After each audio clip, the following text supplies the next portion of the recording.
നമസ്കാരം. KSRന്റെ 35ാമത്തെ എപ്പിസോഡാണ്. നമുക്ക് ചോദ്യത്തിലേക്ക് നേരിട്ട് കടക്കാം. No commutation of leave shall be permitted on expiry from the date of sanction of leave. അതായത് ഒരു ലീവ് സാങ്ഷൻ ചെയ്ത് എത്ര കാലത്തിനുള്ളിൽ അത് കമ്മ്യൂട്ട് ചെയ്യാൻ അപേക്ഷ കൊടുക്കാം. ലീവ് വേറൊരു ലീവാക്കി മാറ്റാനുള്ള പെർമിഷൻ ഉണ്ട്. അപ്പം അതിൻ്റെ അടിസ്ഥാനത്തിൽ ഒരു ലീവ് ഓൾറെഡി സാങ്ഷൻ ചെയ്തു, അത് കമ്മ്യൂട്ട് ചെയ്യാൻ പിന്നെ നമുക്ക് അപേക്ഷ കൊടുക്കാം. എത്ര കാലത്തിനുള്ളിൽ? ഒരു വർഷത്തിനുള്ളിലാണെങ്കിൽ, ലീവ് എടുത്തതിന് ശേഷം ഒരു വർഷത്തിനുള്ളിലാണെങ്കിൽ അത് കമ്മ്യൂട്ട് ചെയ്യാൻ വേണ്ടി കൊടുക്കാവുന്നതാണ്. അടുത്ത ചോദ്യം. The maximum period of leave that may be granted to an officer under suspension. സസ്പെൻഷനിലുള്ള ഒരു ജീവനക്കാരന് അനുവദിക്കാവുന്ന മാക്സിമം പീരീഡ് ഓഫ് ലീവ് എത്രയാണ്? ഉത്തരം എന്താ? സസ്പെൻഷനിലുള്ള ജീവനക്കാരന് ഒരു ലീവും അനുവദിക്കാൻ പാടില്ല.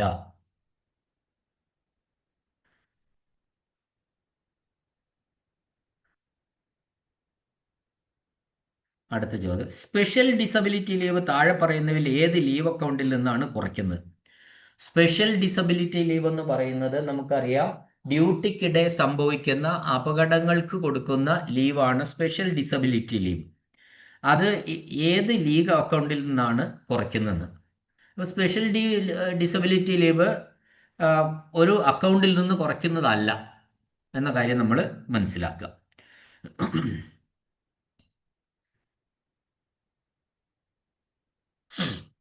അടുത്ത ചോദ്യം. KSR appendix 12A, 12B, 12C part 1 പ്രകാരം എൻട്രി കാഡറിൽ പ്രൊബേഷൻ പൂർത്തിയാക്കാത്ത ഒരു ഉദ്യോഗസ്ഥൻ ലീവ് വിത്തൗട്ട് അലവൻസ് അനുവദിക്കുമ്പോൾ ലഭിക്കുന്ന ആനുകൂല്യം എന്താണ്? അതായത് അപ്പൻഡിക്സ് 12A, 12B, 12C പ്രകാരം ഒരാൾ ലീവ് എടുത്തു.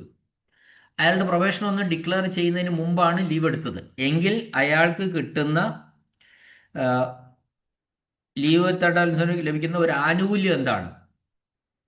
ആനുകൂല്യം എന്ന് പറയുന്നത് അയാൾക്ക് തിരിച്ച് ജോലിയിൽ പ്രവേശിക്കാം. ഈ പീരീഡ് കഴിഞ്ഞാൽ തിരിച്ച് ജോലിയിൽ പ്രവേശിക്കാം എന്നുള്ള ഒരു ആനുകൂല്യമാണ് കിട്ടുന്നത്. അടുത്ത ചോദ്യം. ഒരു ഉദ്യോഗസ്ഥന്റെ മുഴുവൻ സർവീസ് കാലയളവിൽ അനുവദിക്കാവുന്ന ലീവ് നോട്ട് ഡ്യൂ നിരന്തരമായിട്ട് അത് ചോദിക്കുന്നു. 360 ദിവസമാണ്. താഴെ പറയുന്നവയിൽ ഏതൊഴികെ ബാക്കി ഏത് ലീവുമായും പെറ്റേണിറ്റി ലീവ് യോജിപ്പിക്കാം?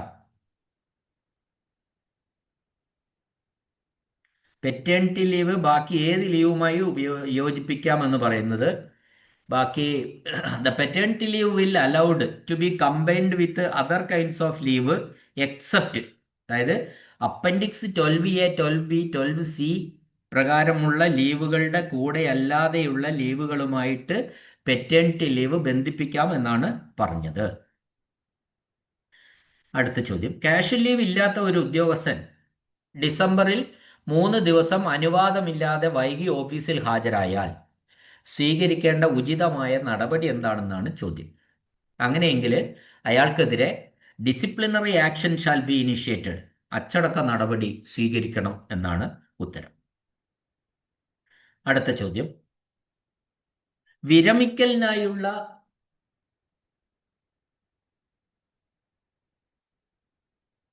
ലീവിന് അപേക്ഷിച്ച ഒരു ഉദ്യോഗസ്ഥന് നേരെ ഒരേ സമയം അനുവദിക്കാവുന്ന പരമാവധി ഏൺ ലീവ് എത്രയാണ്? അതായത് LPR കൊടുത്തു, ലീവ് പ്രിപ്പറേറ്ററി ടു റിട്ടയർമെന്റ്, അതായത് അയാൾ വിരമിക്കാൻ പോവുകയാണ്. അങ്ങനെയാണെങ്കിൽ വിരമിക്കുന്നതിന് മുന്നോടി അയാൾ എത്ര ദിവസം ഏൺ ലീവ് അനുവദിക്കാം? പരമാവധി 300 ദിവസം അനുവദിക്കാം. അയാൾക്ക് 300 ദിവസം വരെ ഏൺ ലീവ് അനുവദിക്കാം LPR ആയിട്ട്. അടുത്ത ചോദ്യം. വെക്കേഷൻ ഡിപ്പാർട്ട്മെന്റിൽ ആദ്യ വർഷ സർവീസിന് ഒരു ഓഫീസർക്ക് ലഭിക്കുന്ന ഏൺ ലീവ് എത്രയാണ്? ഇപ്പൊ വെക്കേഷൻ ഡിപ്പാർട്ട്മെന്റിലെ ഏൺ ലീവിനെ കുറിച്ചാണ് നമ്മൾ പറയുന്നത്. ഇപ്പൊ ഞാനൊരു ഉദാഹരണം വെച്ചത് പറയാം. ഒരു ടീച്ചർ ജൂൺ 1-ാം തീയതി ജോലിക്ക് കയറി. ഒരു ടീച്ചർ ജൂൺ 1-ാം തീയതി ജോലിക്ക് കയറി. ടീച്ചർ എന്ന് പറയുന്നത് വെക്കേഷൻ ഡിപ്പാർട്ട്മെന്റ് സ്റ്റാഫാണ്. അവർക്ക് വെക്കേഷനുണ്ട്. അങ്ങനെ ആ ടീച്ചർ ഏപ്രിൽ മാസത്തിൽ 15 ദിവസം SSLC വാല്യുവേഷനിൽ പങ്കെടുത്തു. അപ്പോൾ സാധാരണഗതിയിൽ SLC വാല്യുവേഷനിൽ വെക്കേഷനിൽ പങ്കെടുത്താൽ ആ വെക്കേഷൻ എൻജോയ് ചെയ്യുന്നതിൽ നിന്ന് ഈ ടീച്ചറെ പ്രിവെന്റ് ചെയ്യുന്ന ഗവൺമെന്റ് ഉത്തരവിലാണ് അവർ വർക്ക് ചെയ്തത് എന്നതുകൊണ്ട് അവര് ഏൺ ലീവിന് അർഹരാണ്. എന്നാൽ ഇത് ഫസ്റ്റ് ഇയർ ഓഫ് സർവീസിലാണ്. ഫസ്റ്റ് ഇയർ ഓഫ് സർവീസിൽ അവർക്ക് ഏൺ ലീവിന് അർഹത ഇല്ല. എല്ലാവരും അറിഞ്ഞിരിക്കേണ്ട കാര്യമാണ്. ഫസ്റ്റ് വെക്കേഷൻ നമ്മൾ ജോയിൻ ചെയ്തതിന് ശേഷം ഫസ്റ്റ് വരുന്ന വെക്കേഷനിൽ നമ്മൾ ഒരു ജോലി ചെയ്താൽ അത് ഫസ്റ്റ് ഇയർ ഓഫ് സർവീസാണ്. ആ ഫസ്റ്റ് ഇയർ ഓഫ് സർവീസിൽ വെക്കേഷൻ സ്റ്റാഫിന് ഏൺ ലീവ് ഇല്ല. എന്നാൽ നോൺ വെക്കേഷൻ സ്റ്റാഫിന് അതുണ്ട് കേട്ടോ. അത് നമ്മൾ അല്ലാതെ പറയേണ്ടതാണ്. വെക്കേഷൻ സ്റ്റാഫിന് ആദ്യത്തെ വെക്കേഷനിൽ എടുക്കുന്ന ജോലിക്ക് ഏൺ ലീവ് ഉണ്ടായിരിക്കുന്നതല്ല. അടുത്ത ചോദ്യം, 1/3/2010 സർക്കാർ സർവീസിൽ പ്രവേശിച്ച് ഇതുവരെ അർഹമായ ലീവുകളൊന്നും എടുക്കാത്ത ഒരു ഉദ്യോഗസ്ഥന്റെ 30/6/22 ഹാഫ് പേ ലീവിന്റെ എണ്ണം എത്ര? 1/3/2010 കയറിയത്. അപ്പോ 2022 വരെയുള്ള ചോദിച്ചത്. 1/3/2022 എത്ര ലീവായി? 240 ലീവായി. 12 വർഷം. പിന്നെ ചില്ലറ ദിവസമുള്ളൂ. ചില്ലറ ദിവസത്തിന് നമ്മൾ ഹാഫ് പേ ലീവ് കൂട്ടാറില്ല. അതെല്ലാവർക്കും അറിയാലോ. ഫ്രാക്ഷൻ ആയിട്ട് ഹാഫ് പേ ലീവ് കൂട്ടാറില്ല എന്ന കാര്യം നമ്മൾ തിരിച്ചറിയാം. 12 വർഷമുണ്ട്. 12 ഗുണിക്കണം 20 സമം 240 HPL ആയിരിക്കും ഉണ്ടായിരിക്കുക. ദത്തെടുക്കുന്ന അമ്മമാർക്ക് ചൈൽഡ് അഡോപ്ഷൻ ലീവ് 180 ദിവസമാണ്. 1/1/67 ജനിച്ച ഒരു സർക്കാർ ഉദ്യോഗസ്ഥൻ, 1/1/67 ജനിച്ച സർക്കാർ ഉദ്യോഗസ്ഥൻ സൂപ്പർ അന്വേഷണിൽ എന്നാണ് റിട്ടയർ ചെയ്യേണ്ടത്? നമ്മൾ മനസ്സിലാക്കേണ്ട കാര്യം, 1-ാമത്തെ ഡേറ്റ് ഓഫ് ബർത്ത് ഉള്ളവരൊക്കെ തന്നെ തലേന്ന് റിട്ടയർ ചെയ്യണം. ഇവിടെ ഡിസംബർ 1-നാണ്, ജനുവരി 1-നാണ് ഇവരുടെ ഡേറ്റ് ഓഫ് ബർത്ത്. അങ്ങനെയെങ്കിൽ ആ ജോലി ഉദ്യോഗസ്ഥൻ ഡിസംബർ 31-ന് റിട്ടയർ ചെയ്യണം. ഏത് 1-ാം തീയതി ആയാലും ശരി, തലേന്ന് ചെയ്യണം. അപ്പം ഇവിടെ 1/1/67 ആയതുകൊണ്ട് റിട്ടയർ ചെയ്യേണ്ടത് 31/12/2022 റിട്ടയർ ചെയ്യേണ്ടത്. ഓർമ്മിച്ചു വെക്കുക. അതാ 1-ാം തീയതി മനസ്സിലാക്കാൻ വേണ്ടിയുള്ള ചോദ്യങ്ങളാണ്. അടുത്ത ചോദ്യം, ഒരു സർക്കാർ ഉദ്യോഗസ്ഥന് ഒരു കലണ്ടർ വർഷത്തിൽ എടുക്കാവുന്ന പരമാവധി കോമ്പൻസേഷൻ ലീവ് എത്രയാണ്? 15 ദിവസമാണ് പരമാവധി കോമ്പൻസേഷൻ ലീവ് എടുക്കാൻ പറ്റുള്ളൂ. അതായത് ഹോളിഡേയ്സിൽ ഡ്യൂട്ടി ചെയ്യുമ്പോൾ ലഭിക്കുന്ന ഓഫ് ഡ്യൂട്ടിയാണ് ഈ കോമ്പൻസേഷൻ ലീവ് എന്ന് പറയുന്നത്. അത് ഒരു വർഷം പരമാവധി 15 ദിവസമേ എടുക്കാൻ പാടുള്ളൂ.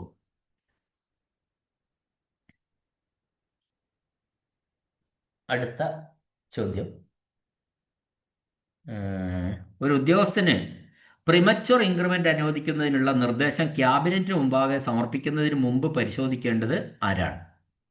പ്രിമച്വർ ഇൻക്രിമെന്റ് കൊടുക്കുകയാണ് ഒരു ഉദ്യോഗസ്ഥന്. അങ്ങനെയെങ്കിൽ അത് administrative department, general administration and finance ഡിപ്പാർട്ട്മെന്റിലെ അഡ്മിനിസ്ട്രേഷൻ ഡിപ്പാർട്ട്മെന്റും ജനറൽ അഡ്മിനിസ്ട്രേഷൻ ആൻഡ് ഫിനാൻസ് ഡിപ്പാർട്ട്മെന്റുമാണ് ഇത് ക്യാബിനറ്റിന് മുമ്പാകെ സമർപ്പിക്കുന്നതിന് മുമ്പ് പരിശോധിക്കേണ്ടത്. ഒരാൾക്ക്, ഒരു ഉദ്യോഗസ്ഥന് പ്രിമച്വർ ഇൻക്രിമെന്റ് അനുവദിക്കാമോ കൊടുക്കാമോ എന്ന് അനുവദിക്കുന്നതിന് ഒരു പ്രൊപ്പോസൽ വെക്കേണ്ടത്. അടുത്തത്, സർവീസിലിരിക്കെ മരണപ്പെട്ട ഒരു ഹൈസ്കൂൾ അസിസ്റ്റന്റിന്റെ സർവീസ് ബുക്ക് എത്ര കാലം സൂക്ഷിക്കണം? ആര് സൂക്ഷിക്കണം? അതായത് സർവീസിലിരിക്കെ മരണപ്പെട്ട ഒരു ഹൈസ്കൂൾ ടീച്ചർ, അയാളുടെ സർവീസ് ബുക്ക് 25 വർഷം സൂക്ഷിക്കണം. ആര് സൂക്ഷിക്കണം? അവിടുത്തെ ഹെഡ് മാഷ്. ആ ഹൈസ്കൂളിലെ ഹെഡ് മാഷ് 25 വർഷം സൂക്ഷിക്കണം. അടുത്ത ചോദ്യം, ക്രിമിനൽ കുറ്റത്തിന് കസ്റ്റഡിയിൽ കഴിയുന്ന ഒരു ഉദ്യോഗസ്ഥൻ കസ്റ്റഡി കാലാവധി എത്രയായാലാണ് സസ്പെൻഷനിലായതായി കണക്കാക്കുക? ഒരു ഉദ്യോഗസ്ഥനെ 48 മണിക്കൂർ കസ്റ്റഡിയിൽ വെച്ചാൽ അയാളെ സസ്പെൻഡ് ചെയ്യേണ്ടതാണ്. പോലീസ് കസ്റ്റഡിയിൽ 48 മണിക്കൂർ വെച്ചാൽ അയാളെ സസ്പെൻഡ് ചെയ്യേണ്ടതാണ്. അടുത്ത ചോദ്യം, 31/1/2017 മുതൽ 2/3/2018 വരെയുള്ള കാലയളവ് എങ്ങനെ കണക്കാക്കുമെന്നാണ്. നോക്കണേ, 2017 ജനുവരി 31 മുതൽ 2018 മാർച്ച് 2 വരെയുള്ള കാലയളവ്. അപ്പൊ ഇവിടെ നമ്മൾ ശ്രദ്ധിക്കേണ്ട കാര്യം, നമ്മൾ YMDയുടെ അടിസ്ഥാനത്തിലാണ് ദിവസം, വർഷം, മാസം, ദിവസം ആ ക്രമത്തിലാണ് കണക്കാക്കേണ്ടത്. YMD, year, month, days. അപ്പൊ ഈ ഒരു കാലയളവിൽ ആദ്യം നമ്മൾ ഇയറാ കണ്ടത്. 31-ാം തീയതിയാണ് തുടങ്ങിയിരിക്കുന്നത്. 31/1-നാണ് തുടങ്ങിയിരിക്കുന്നത്. അപ്പോ 31/1 തുടങ്ങിയാൽ നമുക്ക് എപ്പം വരെ? തലേന്ന് 30/1/2018 വരെ, 30/1/2018 വരെ ഒരു വർഷം. ഇനി അടുത്ത മാസം കൂട്ടണം. 30/1/2018 വരെയാണ്. വീണ്ടും നമ്മൾ 31/1/2018 മുതൽ അടുത്ത മാസം 30 വരെ ഒരു മാസമാണ്. അടുത്ത മാസം 30 എന്ന് പറഞ്ഞാൽ ഫെബ്രുവരിയാണ്. ഫെബ്രുവരിക്ക് 30 ഇല്ല. അപ്പം നമ്മൾ ചെയ്യേണ്ടത് എന്താണെന്ന് വെച്ചാൽ, ആ ഫെബ്രുവരിക്ക് 30 ഇല്ലെങ്കിൽ ഇവിടെ 31-ലാണ് തുടങ്ങുന്നത്. എത്ര ദിവസം ഉണ്ടോ അതുകൊണ്ട് അവസാനിപ്പിക്കാം. അതൊരു മാസമായിട്ട് കണക്കാക്കാം. അപ്പം ജനുവരി 31 മുതൽ ഫെബ്രുവരി 28 വരെ നമുക്ക് ഒരു മാസമായിട്ട് കണക്കാക്കാം. പിന്നെ മാർച്ച് 2 വരെ കൂട്ടണം. മാർച്ച് 1ഉം 2ഉം. അപ്പോൾ എത്രയായി? ഒരു വർഷം, ഒരു മാസം, 2 ദിവസം. ഇത് നിങ്ങളൊന്ന് പേപ്പറിൽ എഴുതി ചെയ്ത് നോക്കണം കേട്ടോ. പീരീഡ് ഇതാണ്. 31/1/2017 മുതൽ 2/3/2018 വരെ. അതായത് 2017 ജനുവരി 31 മുതൽ 2018 മാർച്ച് 2 വരെ എത്ര വർഷം, മാസം, ദിവസം ഉണ്ടെന്നാണ് ചോദ്യം. അപ്പോൾ അത് YMDയിൽ തന്നെ നമ്മൾ കാണണം. ആദ്യം വർഷം കാണണം, രണ്ടാമത് മാസം കാണണം, മൂന്നാമത് ദിവസം കാണണം. അങ്ങനെയാ റൂള്. അടുത്ത ചോദ്യം. എംപ്ലോയ്മെന്റ് എക്സ്ചേഞ്ച് മുഖേന 1/10/2020 മുതൽ 179 ദിവസത്തേക്ക് താൽക്കാലികമായി ക്ലാർക്കായി നിയമിക്കപ്പെട്ട ഒരു ഉദ്യോഗാർത്ഥി പിന്നീട് 15/7/2021 PSC വഴി അതേ വകുപ്പിൽ നിയമിക്കപ്പെട്ടു. അവളുടെ ആദ്യ ഇൻക്രിമെന്റ് തീയതി എന്നാണ്? താൽക്കാലിക ക്ലർക്കായിട്ട് എംപ്ലോയ്മെന്റ് വഴി നിയമിച്ചതാണെങ്കിലും ആ സർവീസ് മറ്റ് ഇൻക്രിമെന്റിനൊന്നും കൂട്ടുന്നതല്ല. 1/10/94 ശേഷമുള്ള എംപ്ലോയ്മെന്റ് സർവീസുകൾ ഒന്നും തന്നെ അത് ഇൻക്രിമെന്റിനോ ഗ്രേഡിനോ പെൻഷനോ കൂട്ടുന്നതല്ല. അപ്പൊ ഇവിടുത്തെ വർക്ക് ചെയ്തിരിക്കുന്ന 1/10/2020 താൽക്കാലികം. PSC കിട്ടിയത് 15/7/21. 2021 ജൂലൈ 15-നാണ് PSC കിട്ടിയത്. അയാളുടെ ആദ്യ ഇൻക്രിമെന്റ് എന്ന് പറയുന്നത് ആ ജൂലൈയിൽ തന്നെ അടുത്ത കൊല്ലം, അതായത് 1/7/2022 അവർക്ക് ആദ്യത്തെ ഇൻക്രിമെന്റ് കിട്ടും. ഇൻക്രിമെന്റ് എപ്പോഴും കിട്ടുന്നത് 1-ാം തീയതിയാണ്. തൊട്ടടുത്ത വർഷം ഇപ്പോൾ ഒരാൾ 31-ാം തീയതി ജോയിൻ ചെയ്താലും അടുത്ത വർഷം അയാൾക്ക് കിട്ടുന്നത് ആ മാസത്തിന്റെ 1-ാം തീയതി കിട്ടും. ഇപ്പൊ ഡിസംബർ 31-ന് ഒരാൾ ജോയിൻ ചെയ്തു, അയാൾക്ക് എന്ന് ഇൻക്രിമെന്റ് കിട്ടും? അടുത്ത കൊല്ലം ഡിസംബർ 1-ന് കിട്ടും.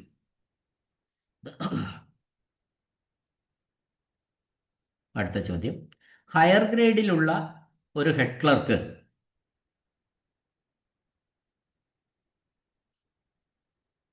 1/2/2022 മുതൽ ജൂനിയർ സൂപ്രണ്ടായി പ്രൊമോഷൻ ലഭിക്കുന്നു. അദ്ദേഹത്തിന്റെ ശമ്പളം ഏത് ചട്ടപ്രകാരമാണ് ക്രമീകരിക്കുന്നതെന്നാണ് ചോദ്യം.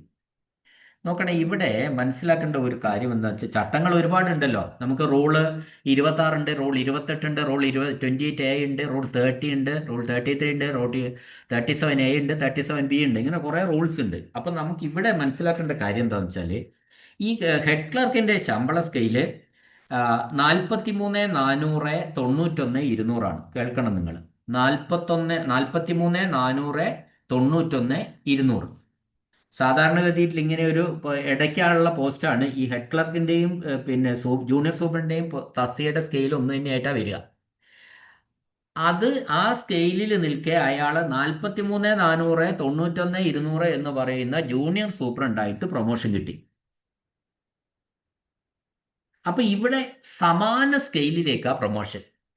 ഹെഡ് ക്ലർക്കിന്റെ സ്കെയില് 43,491,200, ജൂനിയർ സൂപ്രണ്ടിന്റെ സ്കെയില് 43,491,200. സമാന സ്കെയിലാണ് രണ്ടും. അപ്പൊ ഇങ്ങനെ സമാന സ്കെയിലിലേക്ക് പ്രൊമോഷൻ കിട്ടുമ്പോൾ നമ്മൾ അവിടെ എടുക്കുന്ന ഫിക്സേഷൻ റൂൾ എന്ന് പറയുന്നത് റൂള് 30 ആണ്. റൂൾ 30. സമാന സ്കെയില് പ്രൊമോഷൻ എന്ന് പറയുന്നത് റൂള് 30 ആണ്. ഇത് മനസ്സിലാക്കുക. ഓക്കെ.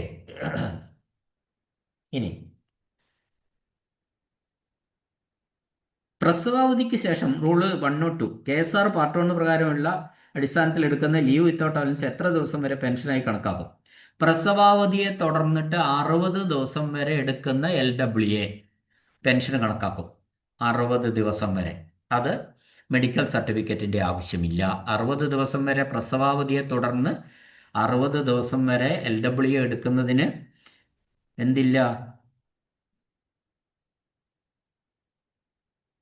മെഡിക്കൽ സർട്ടിഫിക്കറ്റ് ആവശ്യമില്ല. അടുത്ത ചോദ്യം.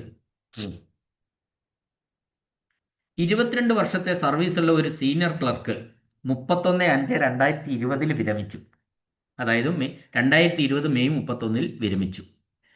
അവസാന ഒരു വർഷം 45,000 രൂപയായിരുന്നു അടിസ്ഥാന ശമ്പളമെങ്കിൽ അദ്ദേഹത്തിന്റെ പ്രതിമാസ പെൻഷൻ എത്ര? ഓക്കെ, വളരെ എളുപ്പമാണ്. അവസാന ഒരു വർഷം 45,000 രൂപയാന്ന് പറഞ്ഞു. അവന് ആവറേജ് എമോലുമെന്റ്സ് കാണേണ്ട ആവശ്യമില്ല, അത് 45,000. നമ്മൾ 10 മാസത്തിലേ എടുക്കുള്ളൂ. ഇപ്പോൾ ഒരു വർഷത്തെ പറഞ്ഞു. 31/5/20 വിരമിച്ചു. എത്ര വർഷം സർവീസ്? 22 വർഷം സർവീസ്. അപ്പോൾ എങ്ങനെയാ പെൻഷൻ കാണുക? ആദ്യം ഈ 45,000ന്റെ പകുതി കാണുക. അതായത് 22,500. 22,500 ഗുണിക്കണം. 22 വർഷമുള്ളൂ. 22/30 കൊണ്ട് ഗുണിച്ചാൽ മതി. പകുതിയെ 22 വർഷം സർവീസ് ഉള്ളൂ, 30 വർഷമാണ് ഫുൾ പെൻഷൻ. അപ്പോൾ നമ്മൾ ഗുണിക്കേണ്ടത് 22/30 കൊണ്ടാണ് ഗുണിക്കേണ്ടത്. ഉത്തരത്തിൽ പ്രസക്തിയില്ല, ഞാൻ എൻ്റെ മെത്തേഡ് പറഞ്ഞു എന്ന് മാത്രമേ ഉള്ളൂ. ഉത്തരം കാൽക്കുലേറ്റ് ചെയ്താൽ 16,500 മിനിറ്റാണ് കിട്ടുന്നത്. അതുപോട്ടെ, നമ്മൾ ആ മെത്തേഡ് പഠിക്കുക എന്നുള്ളതാണ് ക്വസ്റ്റ്യൻ പ്രാക്ടീസ്.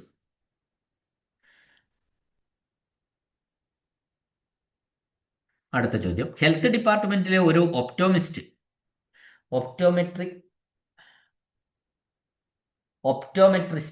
ഹെൽത്ത് ഡിപ്പാർട്ട്മെന്റിലെ ഒരു ഒപ്റ്റോമെട്രിസ്റ്റ് 1/4/2012 സർവീസിൽ പ്രവേശിച്ചു. 31/3/2021 വിരമിച്ചു. അവർക്ക് അർഹമായ പെൻഷൻ ഏതാണ്? അവർക്ക് അർഹമായ പെൻഷൻ എന്ന് പറയുന്നത് സൂപ്പർ ആനുവേഷൻ പെൻഷനാണ്. അടുത്ത ചോദ്യം. കൂടുതൽ സാമ്പത്തിക നേട്ടമുള്ള സ്വകാര്യ ജോലിയിൽ പ്രവേശിക്കുന്നതിനായി ഒരു അസിസ്റ്റന്റ് സർജൻ സർവീസിൽ നിന്ന് രാജിവെക്കുന്നു. രാജി സ്വീകരിക്കുന്നതിന് അധികാരപ്പെട്ട ഉദ്യോഗസ്ഥൻ ആരാണ്? രാജി വെച്ചാൽ ഈ രാജി സ്വീകരിക്കാൻ എപ്പോഴും അധികാരപ്പെട്ട ഉദ്യോഗസ്ഥൻ അതിൻ്റെ നിയമിച്ച ഉദ്യോഗസ്ഥനാണ്. അവരെ നിയമിച്ച ഉദ്യോഗസ്ഥനാണ് രാജി സ്വീകരിക്കാനും അധികാരപ്പെട്ട ഉദ്യോഗസ്ഥൻ, അതായത് അപ്പോയിന്റിംഗ് അതോറിറ്റി. അടുത്ത ചോദ്യം.